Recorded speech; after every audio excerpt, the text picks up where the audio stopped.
Assalamualaikum warahmatullahi wabarakatuh. Saya Syamira Insyirah binti Syamsul Nizam daripada unit PAI 2 ambilan Jun 2023 akan berkongsi tentang analisis terhadap dalil dan nakli Al-Quran dalam menerapkan akidah dan juga menilai sejarah pemikiran akidah. Tapi mari kita mulakan dengan menganalisis terhadap dalil dan nakli Al-Quran dalam menerapkan akidah. Metodologi Al-Quran dalam menerapkan akidah terbagi kepada 4. Yang pertama ialah membebaskan akal daripada paksaan dan taklid. Yang kedua, menggunakan akal untuk berfikir dan menganalisis menerusi alam nyata. Yang ketiga ialah mendedahkan kepercayaan yang batil dan mengisbatkan kebatilannya. Yang keempat dan yang terakhir ialah membentangkan akidah yang benar dan mengisbatkan kebenarannya. Mari kita mulakan. Yang pertama sekali ialah membebaskan akal daripada paksaan dan taklid. Daripada Wikipedia, maksud paksaan adalah amalan memaksa pihak lain untuk bertindak secara spontan, baik melalui tindakan atau tidak bertindak, dengan menggunakan ancaman, ganjaran atau bentuk lain dari tekanan atau kekuatan. Dalil Al-Quran berkenaan paksaan daripada surah Al-Baqarah ayat 256 yang bermaksud, tidak ada paksaan dalam agama Islam kerana sesungguhnya telah nyata kebenaran Islam daripada kesesatan kufur.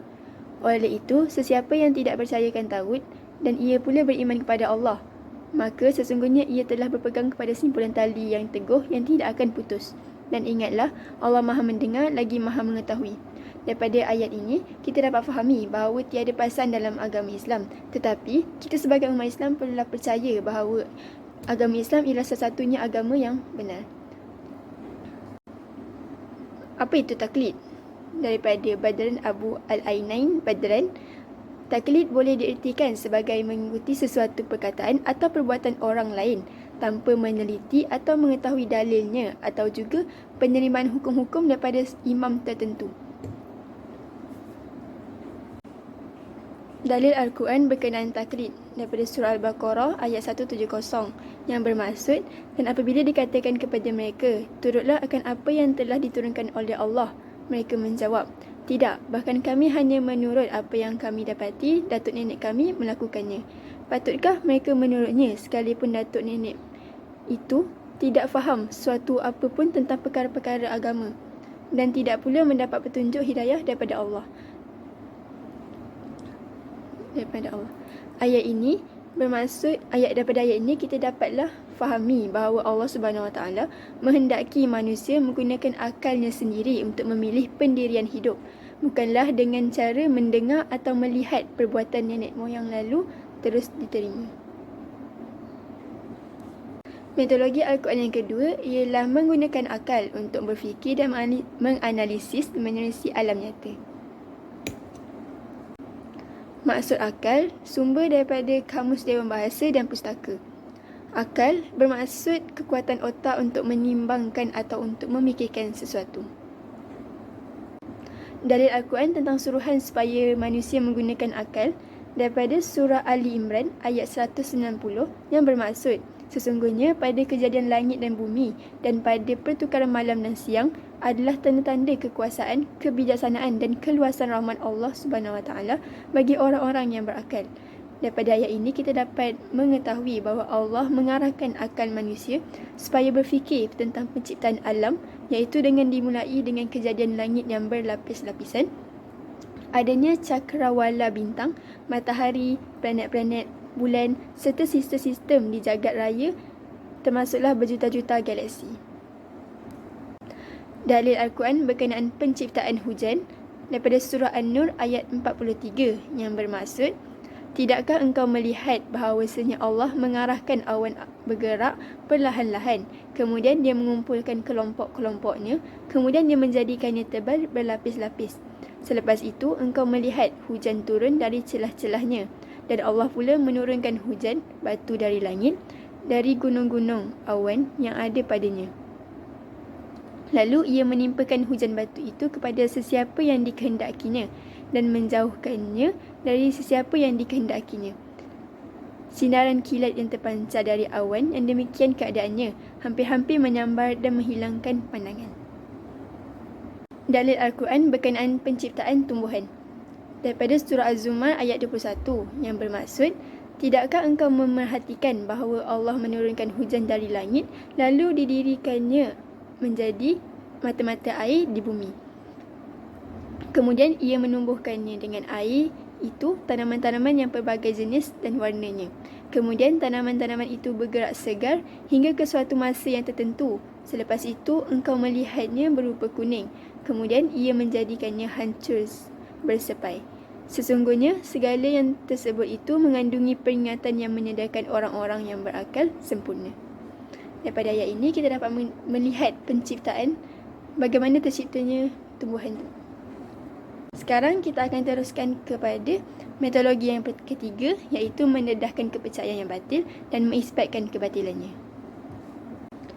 Daripada website Scripd, iaitu slide yang dimuanai oleh Muhammad Afnan, maksud batil ialah suatu perbuatan atau ibadat yang tidak diterima oleh Allah dan tidak diperakui sebagai satu perbuatan atau ibadat yang sah di sisi hukum syarak.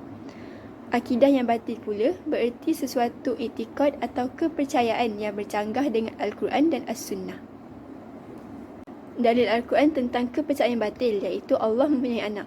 Dalil yang mendedahkan kebatilan ialah daripada surah At-Taubah ayat 30 yang bermaksud, dan orang Yahudi berkata Uzair ialah anak Allah, dan orang Nasrani pula berkata Al-Masih ialah anak Allah.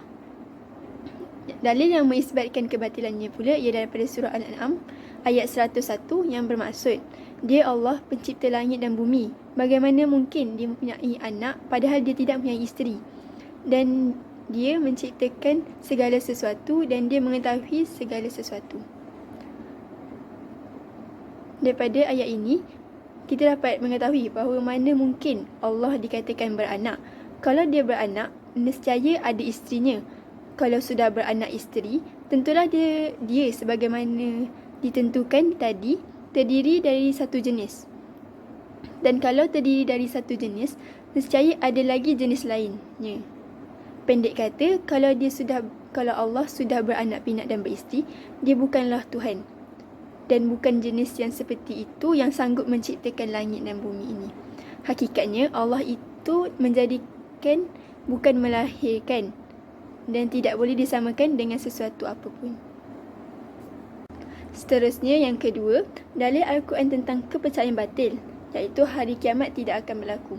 Daripada surah Al-Jathiyah ayat 24 yang bermaksud, dan mereka berkata tiadalah hidup yang lain selain daripada hidup kita di dunia ini. Kita mati dan kita hidup silih berganti, dan tiadalah yang membinasakan kita melainkan peredaran zaman.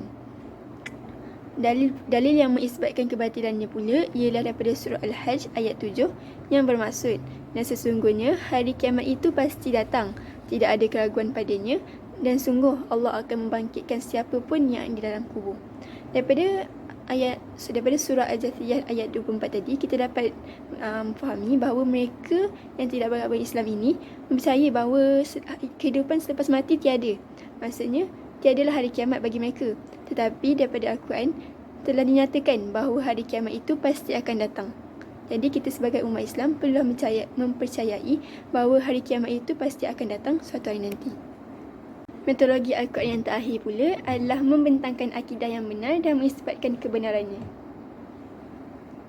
Seperti yang kita tahu, akidah yang benar ialah akidah yang sepenuhnya berlandaskan Al-Quran dan As-Sunnah. Dalil Al-Quran tentang akidah yang benar yang pertama adalah berkaitan dengan Allah adalah Maha Esa. Daripada surah Al-Ikhlas ayat 1 hingga ayat 4 yang bermaksud, katakanlah wahai Muhammad, Tuhanku ialah Allah yang Maha Esa. Allah yang menjadi tumpuan sekalian makhluk untuk memohon sebarang hajat. Ia tiada beranak dan ia pula tidak diperanakkan, dan tidak ada siapa pun yang serupa dengannya. Dan dalil Al-Quran yang mengisbatkan perkara tersebut adalah pada surah Al-Anbiya ayat 22 yang bermaksud, seandainya pada keduanya di langit dan di bumi ada Tuhan-Tuhan selain Allah, tentu keduanya telah binasa. Maha suci Allah yang memiliki arsy dari apa yang mereka sifatkan. Daripada kedua-dua dalil ini, kita dapat berfikir bahawa tidak ada pencipta lain selain daripada Allah Subhanahu Wa Taala. Allah semestinya tunggal yang menciptakan seluruh alam, langitnya dan buminya. Jika ada banyak Tuhan, maka hancurlah bumi dan langit disebabkan oleh perebutan kuasa antara Tuhan-Tuhan tersebut. Seterusnya, dalil Al-Quran tentang akidah yang benar ialah tentang hari kiamat pasti akan berlaku. Daripada surah Al-Waqiah ayat 1 hingga 4 yang bermaksud, apabila berlaku hari kiamat itu, tiada siapa pun yang dapat mendustakan kejadiannya. Kejadian hari kiamat itu merendahkan golongan yang ingkar dan meninggikan golongan yang taat. Ia berlaku semasa bumi bergoncang dengan sebenar-benar goncangan. Dan ayat Al-Quran yang mengisbatkan perkara ini ialah pada surah Al-Hajj ayat 7 yang bermaksud, dan sesungguhnya hari kiamat itu pasti datang. Tidak ada keraguan padanya, dan sungguh Allah akan membangkitkan siapa pun yang di dalam kubur. Daripada ayat-ayat di atas, jelaslah bahawa suatu hari nanti akan terjadi peristiwa besar. Semua manusia tidak dapat lari daripadanya, iaitu hari kiamat. Telah dibuktikan daripada ayat-ayat di atas bahawa kiamat pasti terjadi. Perkara hari kiamat menjadi bahagian yang utama dalam kepercayaan umat Islam, iaitu iman. Imanlah yang memandu seorang itu mempercayai wujudnya hari kiamat. Adapun bagi orang kafir, ia tidak mempercayai kewujudan tersebut kerana mereka tidak mempunyai iman seperti orang Islam. Sekarang kita akan bersambung pada bahagian kedua daripada video ini, iaitu berkaitan menilai sejarah pemikiran akidah. Secara ringkasnya, sejarah pemikiran akidah bermula pada zaman Rasulullah. Pada zaman Rasulullah, para sahabat menerima terus segala ajaran yang disampaikan oleh Nabi tanpa banyak persoalan. Para sahabat juga akan terus menemui Rasulullah jika terdapat sebarang persoalan atau ketidakfahaman. Kepercayaan umat Islam pada zaman Nabi adalah sangat kukuh dan teguh kerana mereka memahami Al-Quran dan Sunnah itu sendiri. Pada zaman itu, tidak timbul permasalahan berkaitan dengan akidah kerana wahyu masih lagi turun ketika itu. Bersambung pada zaman para sahabat, pada zaman Khalifah Abu Bakar dan Khalifah Umar, akidah agama Islam adalah sama seperti pada zaman Nabi Muhammad SAW. Tiada perselisihan dalam akidah kerana mereka sibuk menghadapi peperangan dalam usaha untuk mempertahankan kesatuan agama Islam. Pada zaman Khalifah Uthman dan Khalifah Ali, umat Islam menjadi terpecah kepada beberapa puak yang tidak rasmi. Mereka itu sibuk untuk mempertahankan kefahaman mereka sendiri. Pada zaman Bani Umayyah pula, umat Islam terbagi pada 7 puak, iaitu Sunni, Syiah, Khawarij, Mu'tazilah, Murji'ah, Jabariyah dan Qadariyah. Yang pertama sekali, bagi pemikiran Syiah, puak-puak Syiah ini mengkafirkan para sahabat Rasulullah SAW. Tapi perkara ini adalah batil kerana daripada surah At-Taubah ayat 100 yang bermaksud, dan orang-orang yang terdahulu yang mula-mula berhijrah dan memberi bantuan, iaitu dari orang-orang Muhajirin dan Ansar, dan orang-orang yang menurut jejak langkah mereka dengan kebaikan, iman dan taat. Allah redha akan mereka dan mereka pula redha akan dia, serta dia menyediakan untuk mereka syurga-syurga yang mengalir di bawahnya beberapa sungai. Mereka kekal dalamnya selama-lamanya. Itulah kemenangan yang besar. Daripada surah At-Taubah ayat 100 ini, yang mana Allah Subhanahu Wa Taala dengan jelas memuji sahabat-sahabat Rasulullah SAW yang terdahulu dan yang lebih awal masuk Islam. Mereka terdiri daripada kalangan Muhajirin dan Ansar, termasuklah Sayyidina Abu Bakar dan Sayyidina Umar. Allah redha kepada mereka dan mereka juga redha kepada Allah, dan Allah sediakan bagi mereka syurga-syurga. Mereka kekal dalamnya selama-lamanya, dan itu adalah kejayaan yang paling besar. Seterusnya, bagi pemikiran Khawarij pula, mereka mengkafirkan orang Islam yang tidak segolongan dengan mereka. Perkara ini adalah tidak betul kerana daripada surah An-Nisa ayat 48 yang bermaksud, dan orang-orang yang menyakiti orang-orang mukmin laki-laki dan perempuan tanpa ada kesalahan yang mereka perbuat, maka sungguh mereka telah memikul kebohongan dan dosa yang nyata. Daripada ayat ini kita dapat memahami bahawa kita tidak boleh menyakiti orang-orang mukmin dan orang-orang mukmin sama ada lelaki ataupun perempuan. Tidak kisahlah mengkafirkan ke atau mencederakan mereka. Bagi pemikiran yang ketiga, iaitu pemikiran Mu'tazilah, mereka menyatakan bahawa Al-Quran adalah makhluk yang bersifat hadis ataupun baharu. Sifat hadis ini bermaksud mereka memahami bahawa Al-Quran akan musnah pada akhirnya. Tapi daripada surah Al-Hijr ayat 9 yang bermaksud, sesungguhnya kamilah yang menurunkan Al-Quran dan kamilah yang memelihara dan menjaganya. Dan juga daripada surah Ar-Rahman ayat 26 hingga ayat 27 yang bermaksud, segala yang ada di muka bumi itu akan binasa dan akan kekallah zat Tuhanmu yang mempunyai kebesaran dan kemuliaan. Daripada kedua-dua ayat ini, saya mengaitkan kedua-duanya kerana Allah akan kekal selama-lamanya dan Allah juga akan menjaga Al-Quran dan memeliharanya. Bermaksud, Al-Quran itu tidak akan musnah kerana seperti kita tahu juga, Al-Quran adalah kalam Allah. Selain itu, pemikiran Mu'tazilah juga mengamalkan tindakan amar ma'ruf nahi munkar yang terlalu ekstrim.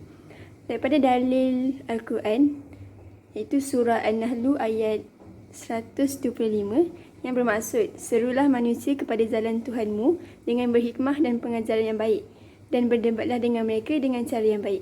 Daripada dalil ini, kita dapat mengetahui bahawa Allah menyuruh manusia untuk menegur sesama kita dengan cara yang baik, walau apa sekalipun terjadi. Bagi pemikiran Murji'ah pula, mereka menyerahkan hukum-hukum sepenuhnya kepada Allah Subhanahu Wa Taala.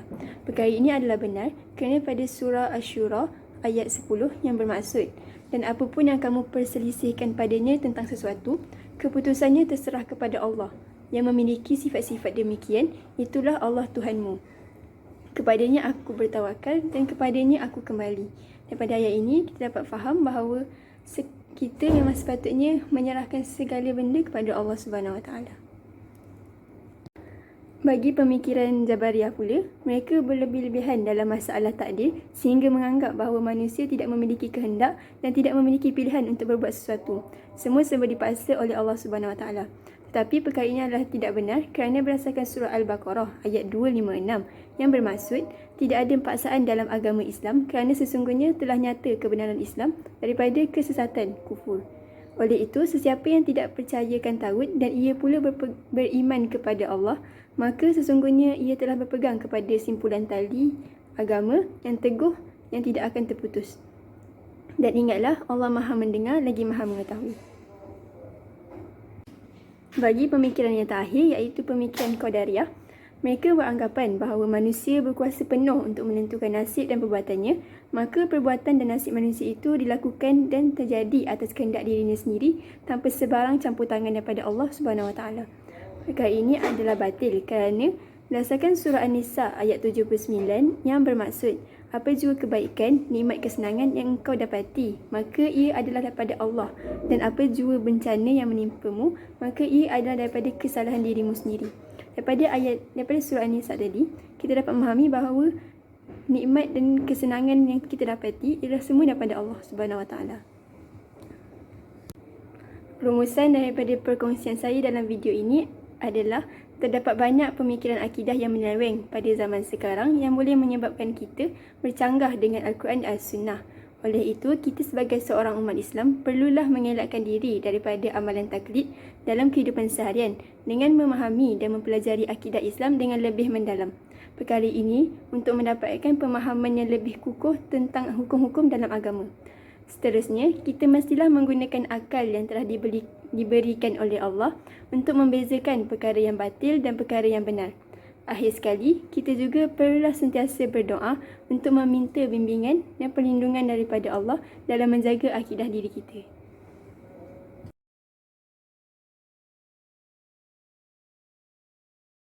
Sekian, terima kasih.